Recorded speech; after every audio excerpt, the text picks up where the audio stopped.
Ito yung Ford Everest mga sir.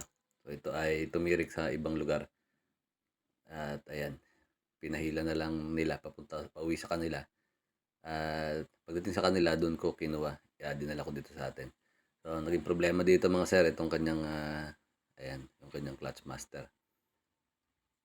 Ah, Walang leak pero hindi siya bumabomba. So sira yung repair kit nito. So pwede naman sanang repair pero ayaw na nung may-ari. Pinapapalitan niya na ng bago, ng assembly. So mas okay yun, mas sigurado. So yung iba pa, pinapatingnan na rin ng may-ari. So yung may-ari nito mga sir nasa abroad. So pinapacheck niya na rin yung mga ibang kailangang palitan. Dahil magbabakasyon yata sila.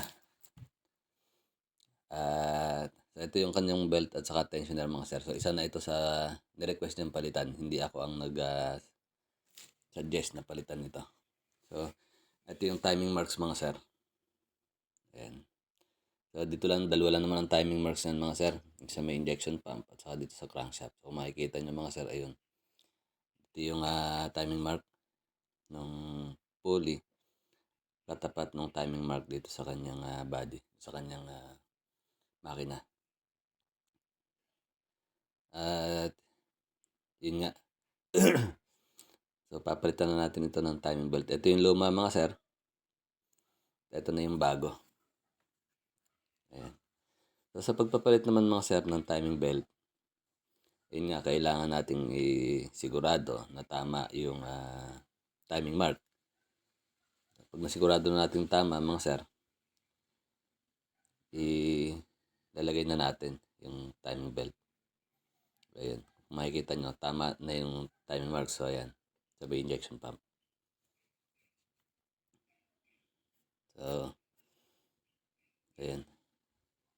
Sa paglalagay naman mga sir ng timing belt, hindi mo natin nilalagay itong kanyang bolt, yung bolt ng tensioner.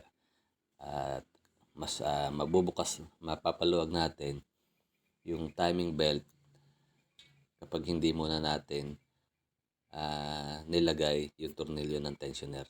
So gagamit tayo ng eto, flat screwdriver. Sinusundot natin mga sir doon sa may part na may spring para itulak at lumuwag yung kanyang tensioner. Ayan. At medyo mahirap lang. So kung ayun, ilagay na mga sir. So kung di natin na tinanggal yung bolt ng tensioner, mas mahihirapan tayo dahil masyadong skip. Pagkat na-shoot na natin yung timing belt mga sir, pwede na nating lagyan ng bolt. Ayan.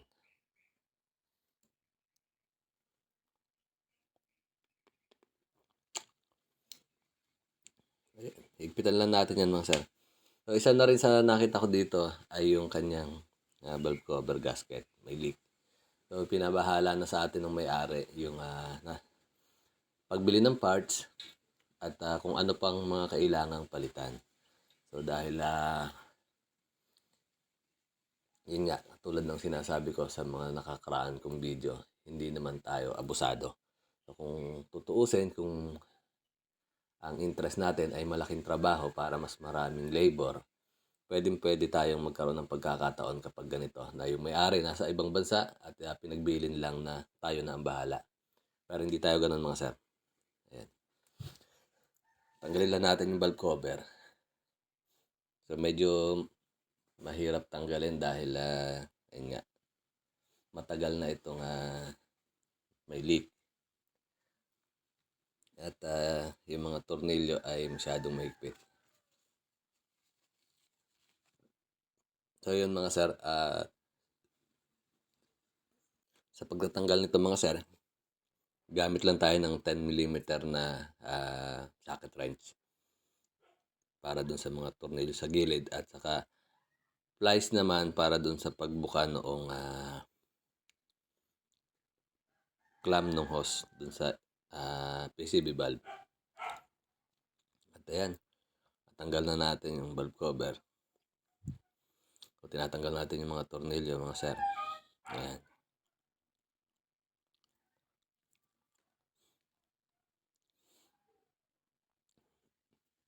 So dito mga sir, yung ating supplier ay okay din. Kapag hindi sigurado yung parts na pinapadala, yun nga pala mga sir, dun sa mga gustong magpagawa, gusto magpa-schedule, hindi nyo na po kailangang mag-provide ng pyesa kung may tiwala din kayo kay Sulit Garage. Dahil kay Sulit Garage ay may supplier. At ang supplier ni Sulit Garage ay ayos. Pinagmamalaki ko yan. Si Sir Derek. Shout out sa'yo, Sir Derek. So yun, magpadala siya ng 2 valve cover gasket para hindi sumala. So hindi natin binabayaran ito pareho mga sir. Kung alin lang yung tatama dun sa kailangang pyesa, yun lang yung binabayaran natin. Pero pinapadala niya ng 2 para may option tayo. So walang problema dyan. Maraming beses ko na nasubukan yan si Sir Derek. So dito kinukumpara ko mga sir yung kanyang valve cover gasket. At tama nga mga sir. Ayan. Yung W9, WL na valve cover gasket ay hindi kapareho nung nakalagay dito sa valve cover niya. So, ang nakakabit ay W9. So, mabuti na lang at yun, 2 yung pinadala ni sir. So, kailangan natin linisin ito. Linisin lang natin ito at ikakabit na natin yung bagong gasket at kakabit na natin ito doon sa kanyang makina. So ayan mga sir, nalinisan na natin at ikabit na natin yung gasket. Kapag kakabit ng gasket mga sir, inuuna natin yung gasket. Ayan. Bago natin ilagay yung kanyang mga bushing. So may mga bushing ito mga sir. Ayan. Inuuna natin yung gasket bago natin ilagay yung mga bushing para hindi nalalaglag. Ayan.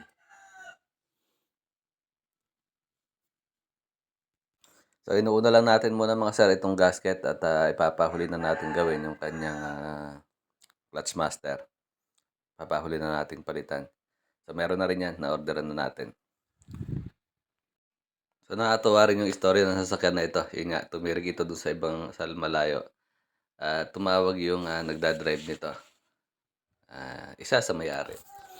Tinawagan ako at sinabi na hindi raw maikambyo yung sasakyan. Parang nakaapak siya sa clutch, bigla daw parang may pumutok. So noon inisip ko na baka bumigay yung kanyang clutch disc.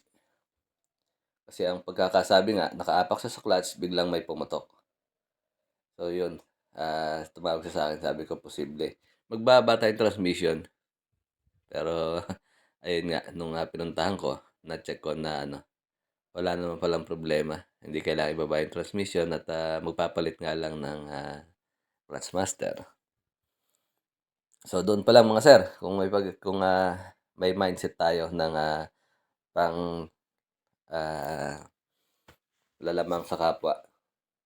Hindi naman nila sinamahan yung sasakyan dito nung idinala natin. Pwede kung may mindset tayo ng panlalamang, pwede nating sabihin na ibinaba natin yung transmission, nagpalit tayo ng clutch kit at yun, malaking income sana, malaking pera. Pero hindi tayo gumagawa ng ganyan mga sir. Kaya etong mga sasakyan nila ay ako na ang pinagme-maintain. Matagal ko nang alaga yung kanilang mga sasakyan.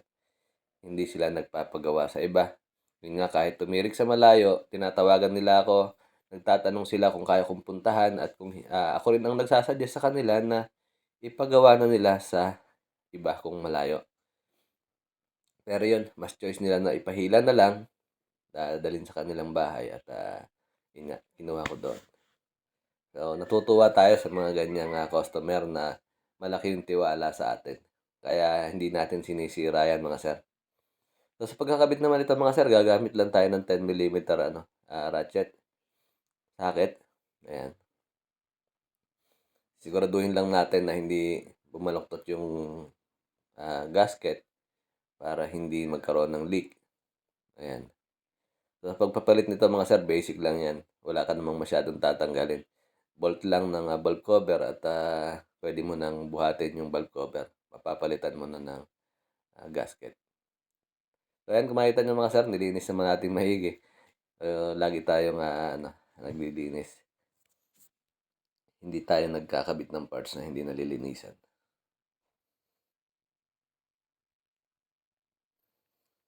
So, medyo matagal lang ito. Hindi tayo gumagamit ng impact wrench dito mga sir sa pagkakabit. Ginagamit lang natin yung impact wrench sa pagtatanggal dahil yung pagkababalik ay hindi natin nakokontrol kung impact wrench yung gamit natin. So, tinatyagaan natin yung pihitin mga sir, mano-mano. Hindi baling matagal, hindi baling mangalay. Sigurado naman na hindi tayo makakasira. So, isa yan sa motto ni Sulit Garage mga sir. Hindi baling hindi makayari, basta hindi makasira. At marami rin tayong karanasan dyan nung hindi pa tayo naggagawa. Nagpagawa tayo, hindi na nila nagawa, nadagdagan pa yung sira. Pero hindi naman natin alam. So, kailan lang natin nalaman nung tayo ay naggagawa na rin. At yun nga, tulad ng nabanggit ko noon, si Sulit Garage ay hindi talaga mekaniko noon. Experience lang.